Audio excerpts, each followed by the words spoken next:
2021년 10월 28일 큐티 말씀입니다. 에스겔 40장 24절로 49절입니다.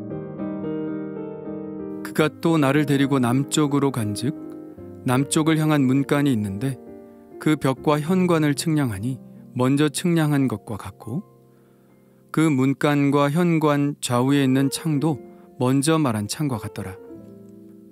그 문간의 길이는 50척이요 너비는 25척이며 또 그리로 올라가는 7층계가 있고 그 안에 현관이 있으며 또 이쪽 저쪽 문벽 위에 종려나무를 새겼으며 안뜰에는 남쪽을 향한 문간이 있는데 그가 남쪽을 향한 그 문간에서 맞은 쪽 문간까지 측량하니 100척이더라.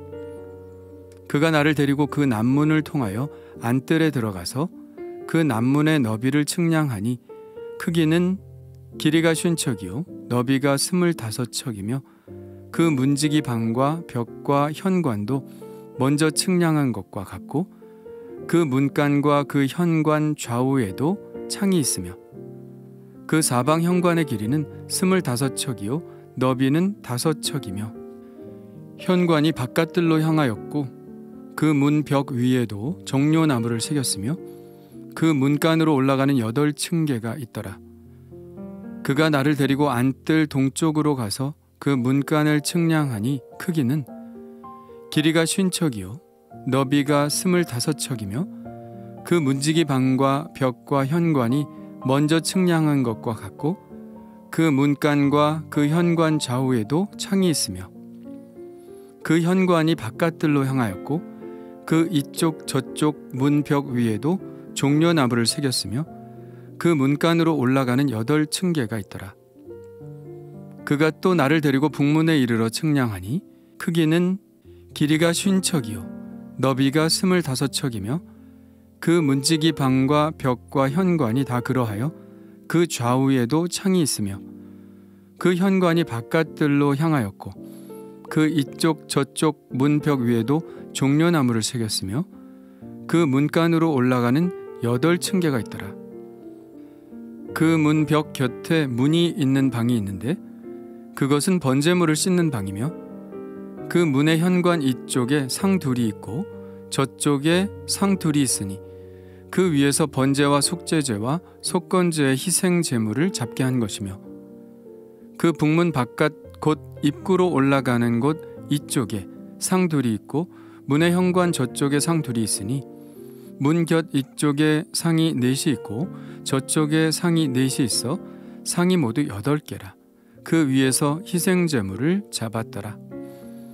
또 다듬은 돌로 만들어 번제에 쓰는 상 4이 있는데 그 길이는 1척 반이요 너비는 1척 반이요 높이는 1척이라. 번제의 희생제물을 잡을 때 쓰는 기구가 그 위에 놓였으며 현관 안에는 길이가 손바닥 넓이만한 갈고리가 사방에 박혔으며 상들에는 희생제물의 고기가 있더라.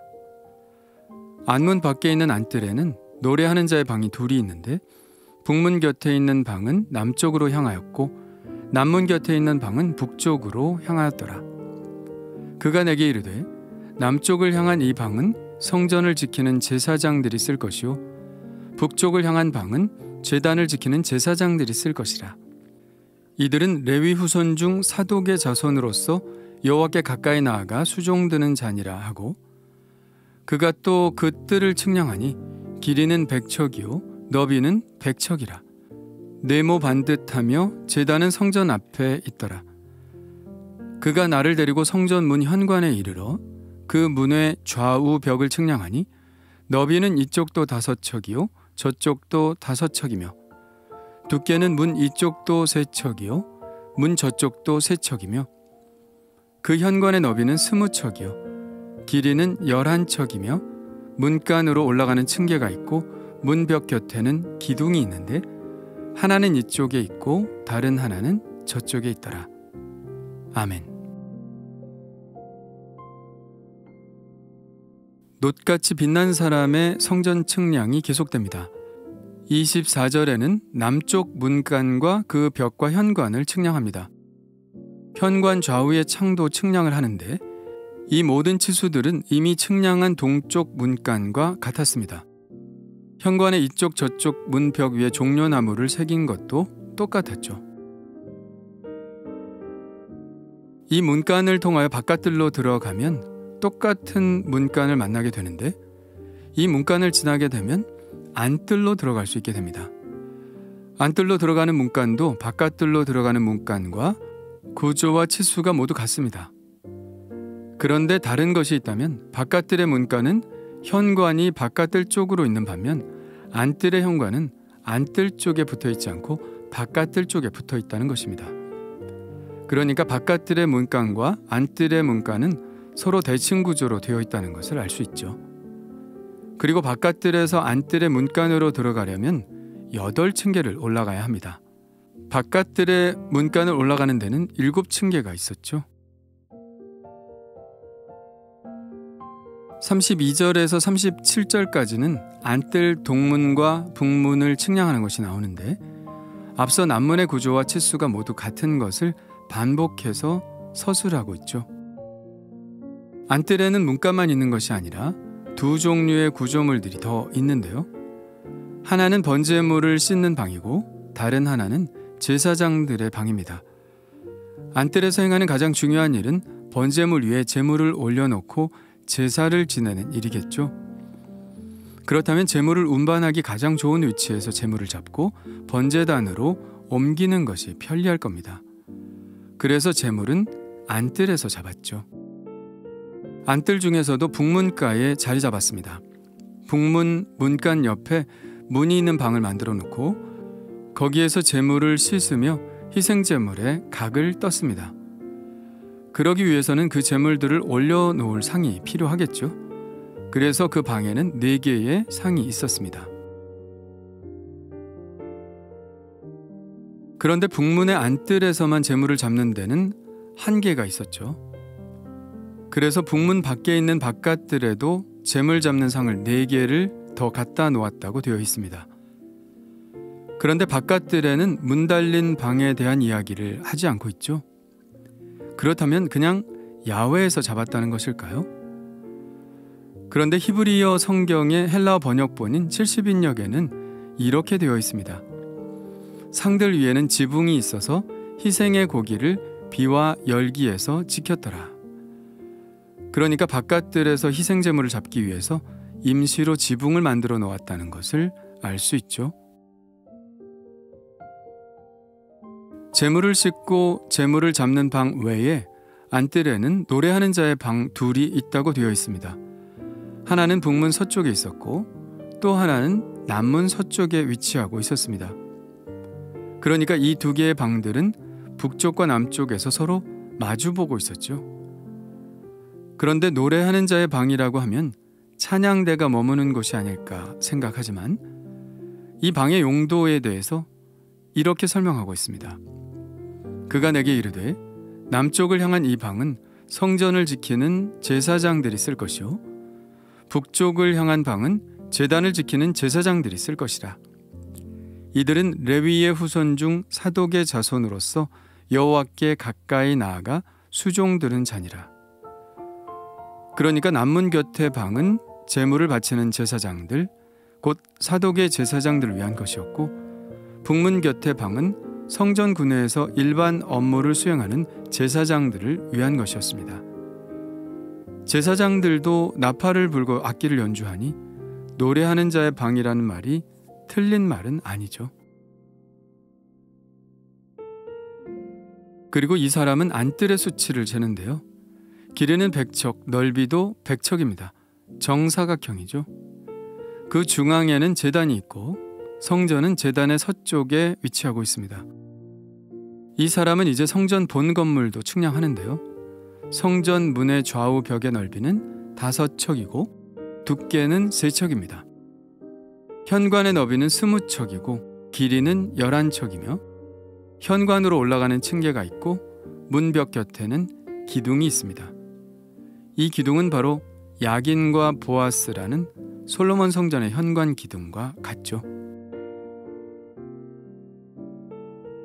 좀 복잡하기는 하지만 오늘 말씀을 보면서 이 말씀이 생각났습니다. 디모데전서 3장 15절인데요. 이 집은 살아계신 하나님의 교회요 진리의 기둥과 터니라. 터는 건물이 잘 서 있도록 받쳐주는 기능을 하죠. 예수님은 우리의 삶을 반석 위에 세우라고 말씀하셨습니다. 그리고 기둥은 건물이 쓰러지지 않도록 지탱해주는 기능을 합니다. 구약시대에는 이 기둥이 야긴, 곧 하나님이 세우신다, 그리고 보아스, 그에게 능력이 있다는 의미를 가지고 있었습니다. 하나님만이 세우시는 능력이 있으신 분이라는 이야기죠. 하나님이 아니면 홀로 설 수 없고 하나님이 이스라엘을 그리고 우리의 삶을 지탱한다는 의미였을 것입니다. 그러나 바울은 디모데에게 교회가 바로 우리의 삶을 세우고 이 세상을 지탱하는 진리의 기둥과 터라고 말씀하고 있습니다. 하나님의 교회는 진리를 붙드는 곳입니다. 교회가 만일 이 진리에서 벗어난다면, 진리가 아니라 헛된 것들과 거짓 것들을 추구한다면 이 세상은 함께 무너지게 되는 것이죠. 언젠가 교회가 한꺼번에 사라진다면 어떤 일이 벌어질까 하고 생각해 본 적이 있습니다.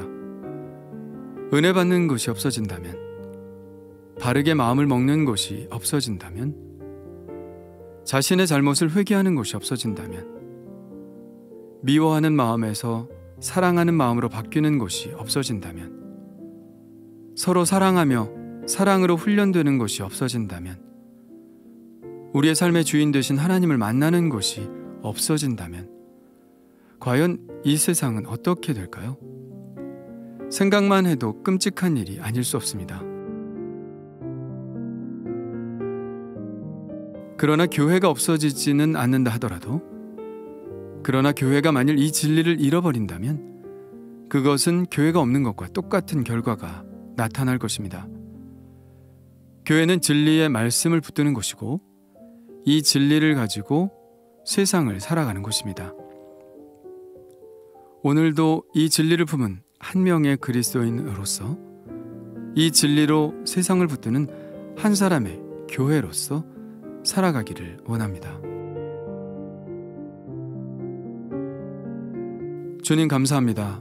주님의 진리의 말씀이 저를 살게 하셨듯이 하나님의 사랑과 그로부터 비롯던 구원의 은총이 이 세상의 모든 사람들을 살리기를 원합니다. 교회가 바로 그 일을 하게 하시고 열심을 품고 이 일을 하게 하여 주옵소서. 이 세상의 가치에 진리가 위협을 당할 때가 있습니다. 불쌍히 여겨주시사 이 땅을 고쳐주시고 행여 오염된 진리를 가지고 살아가고 있다면 다시 한번 말씀으로 새롭게 하여 주옵소서. 예수님의 이름으로 기도합니다. 아멘.